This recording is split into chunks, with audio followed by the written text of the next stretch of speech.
राशिद, पहले आप ही के पास आ जा रहे हैं। राशिद, ये क्या मतलब क्या चल रहा है उत्तर प्रदेश की राजनीति में? देखिए, बार बार शिवपाल को आईना दिखाया जा रहा है सपा की तरफ से, बावजूद इसके शिवपाल यादव क्यों नहीं मान ले रहे हैं कि अब सपा उनकी नहीं रही है? नहीं, बिल्कुल आपको देखिए मनीष एक बात बता दूं कि जिस तरह से समाजवादी पार्टी में जिस तरह से शिवपाल यादव आए थे, देखिए समाजवादी पार्टी में उस टाइम दो फाड़ हो गए थे। जब अखिलेश यादव मुख्यमंत्री बने थे, शिवपाल यादव बाहर का रास्ता उन्होंने ले लिया था और उसके बाद में अपनी पार्टी बनाई थी। लेकिन आपको एक बात और बता दें कि मुलायम सिंह यादव में ये खासियत थी और ये परिवार को जोड़ने वाला जो उनके पास मंत्र था, तो उसी को लेकर शिवपाल यादव को उन्होंने एक बार फिर जोड़ा था। आपको बता दें शिवपाल यादव एक बड़ी उम्मीद कर रहे थे कि समाजवादी पार्टी उनको कोई बड़ा पद देगी या पार्टी में बड़ी अहमियत देगी। तो कहीं ना कहीं देखिए जब मैनपुरी की सीट खाली हुई तो ये नाम चल रहा था कि शिवपाल यादव वहां से लड़ सकते हैं।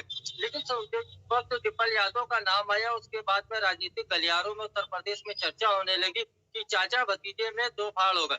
देखिए ये फाड़ तो बहुत पहले हो चुके थे, लेकिन अगर बात की जाए समाजवादी पार्टी में शिवपाल यादव इसलिए भी आते हैं क्योंकि उन्होंने मुलायम सिंह यादव के साथ में इस पार्टी को बनाया, इस पार्टी को जमीन से लेकर आसमान तक पहुंचाए। तो कहीं ना कहीं शिवपाल यादव ये नहीं चाहते हैं कि ये पार्टी जिस तरह से स्थिति से गुजर रही है वो चीज ना हो, बेहतर चीज हो। लेकिन अखिलेश यादव अगर सम्मान की बात की जाए तो अखिलेश यादव ये कहते हैं कि सम्मान पूरा दिया जा रहा है, लेकिन उससे वो खुश नहीं है।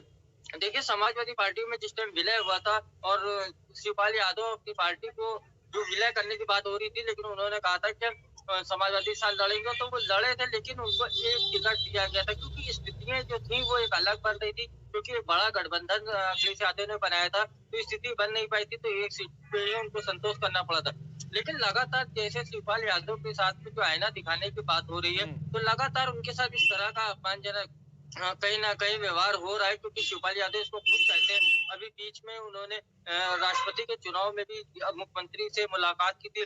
तो कहीं ना कहीं देखिए एक बात बता दें कि आप समाजवादी पार्टी के साथ में है, उसके बाद में अगर आप जाके सरकार में जो पार्टी है उससे जाकर मुलाकात करते हैं, मुख्यमंत्री से बात करते हैं, तो कहीं ना कहीं अखिलेश यादव भी ये बात समझ रहे हैं कि चाचा पूरी तरह से हमारे साथ नहीं है। तो कहीं ना कहीं जो आपस के मतभेद थे जो मुलायम सिंह यादव खत्म करा देते थे, वो मतभेद एक बार फिर सामने देखने को मिले। देखिए राम बाबू कई ऐसी बातें जो उन्होंने खुद अपने मुंह से कबूल की है कि शिवपाल यादव के नाम से 119 सीटें हैं, लेकिन अगर फुल फ्लैश तरीके से वो लड़ जाते तो इसका मतलब है प्रचार करते फुल फ्लैश तरीके से, तो इसका मतलब उनको प्रचार में आगे नहीं किया गया। अखिलेश यादव ने उनको पीछे रखा। तो कहीं ना कहीं कितना इंतजार किया जाए। देखिए कार्यकर्ता कितना इंतजार करे, ये कार्यकर्ता अभी मैं उसके साथ में बैठा था डिबेट से पहले, तो वो जब शिवपाल यादव समाजवादी पार्टी से निकले तो वो साथ में निकल गया था और आज मैंने उसको देखा है कि वो समाजवादी पार्टी के विधायक के साथ में बैठा था। वो यही सब जितने भी कार्यकर्ता वो असमंजस में कि हम शिवपाल के लिए काम करें या अखिलेश के लिए काम करें, क्योंकि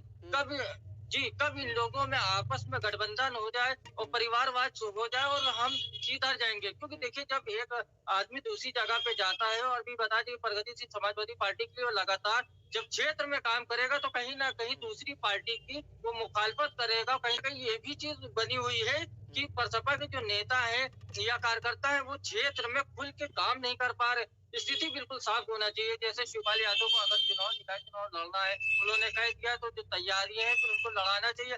देखिए जिस तरह से बात हुई थी शिवपाल यादव को कि टिकट दिए जाएंगे और आप विधानसभा में चर्चा चल रही थी कि 9 या 10 टिकट समाजवादी पार्टी उनको देगी, लेकिन एक ही टिकट पर संतोष किया। आप अपनी पार्टी अलग बनाए लेकिन समाजवादी पार्टी के सिंबल पे चुनाव लड़ते। उसके बाद में जब पार्टी की मीटिंग होती है समाजवादी पार्टी के दफ्तर में, उसमें आप बुलाए नहीं जाते, तभी होता है कि वो दूसरे दल से सिंबल अपना देते हैं, लड़ाते समाजवादी से है, फिर उसके बाद कहते हैं वो किसी और दल से। देखिए कहीं ना कहीं स्थितियां साफ नहीं होती, जिसकी वजह से कार्यकर्ता जो है वो बहुत ही असमंजस में फंसे हुए। देखिए आपको बता दे देर कितना रखा जाए। चलिए राम बाबू ने जिस तरह से बात की, बड़े नेता है, 2-4 दिन में सामने वो भी आ जाएगा। लेकिन अखिलेश यादव ने जो फैसला कर लिया है तो शिवपाल यादव वहाँ चुनाव लड़ेंगे और ये देखिएगा आप कि वहाँ पे जो है जो प्रसपा है वो एक अलग पार्टी ही लग रही है आपको, क्योंकि पार्टी तो है लेकिन जिस हिसाब से बार बार सपा के साथ मिलने की, अभी देखिए राम बाबू रस्तोगी भी ठीक तरह से नहीं बता पा रहे। उनका भी कहना है कि धैर्य रखिए, अभी हो सकता है अलायंस में आ जाए, हो सकता है नहीं आए। लेकिन बार बार जो अलायंस की बात उठ रही है वो क्यों उठती है? अलग चुनाव भी लड़ा जा सकता है क्या? सपा के बिना नहीं लड़ा जा सकता राशिद? नहीं देखिए, एक बात आपको बिल्कुल पूरी तरह से स्पष्ट करके बता दूं कि जिस तरह से मेरी भी कार्यकर्ताओं से, नेताओं से बात होती है, तो उनका भी यही कहना है कि जैसे हम तैयारी करते हैं और जैसे मान लीजिए अभी शिवपाल यादव ने ऐलान किया है कि उत्तर प्रदेश के निकाय चुनाव के प्रत्याशी लड़ेंगे। एक तरह से अभी 2-3 दिन पहले कार्यालय पे मीटिंग इसी को लेके हो रही थी। लेकिन अब बताइए, पार्षद के चुनाव के लिए या प्रधान चुनाव के लिए, चेयरमैन के लिए लोग तैयारी कर रहे हैं और उसी के बाद में शिवपाल यादव अगर अखिलेश के साथ चले जाते तो उनका क्या होगा? क्योंकि शिवपाल यादव के कहने पे किसी को टिकट देने की बात छोड़ दीजिए, उनके बेटे को टिकट नहीं मिला, एक विधानसभा चुनाव में एक टिकट मिला। देखिए, शिवपाल यादव जो एक बड़े नेता है, जमीनी नेता है, इसमें कोई दो राय नहीं है। दूसरी चीज आपको बता दूं कि समाजवादी पार्टी के चाणक्य कहे जाते थे। शिवपाल यादव कब तख्ता पलट दे, किस तरह की राजनीति में किस तरह का भौचाल मचा दे, ये हकीकत बात है। लेकिन आपको बता दूं, जिस तरह से अखिलेश यादव के हाथ में जिस तरह पार्टी की कमान आई है और उसके बाद में शिवपाल यादव से जो दूरियां बढ़ती चली गई हैं, तो इस पर अखिलेश यादव को भी एक बार सोचना चाहिए। क्योंकि एक बार आपको ये भी बता दूं कि लोकसभा चुनाव भी आने वाला है, तो शिवपाल यादव एक जमीनी नेता है और बड़े नेता है। अगर शिवपाल यादव को वही सम्मान पूरी तरह से मिलेगा जो नेताजी के वक्त में मिला था और उसी तरह से उनको सम्मान दिया जाएगा, तो कहीं ना कहीं लोकसभा में एक बड़ा नतीजा भी सामने आएगा।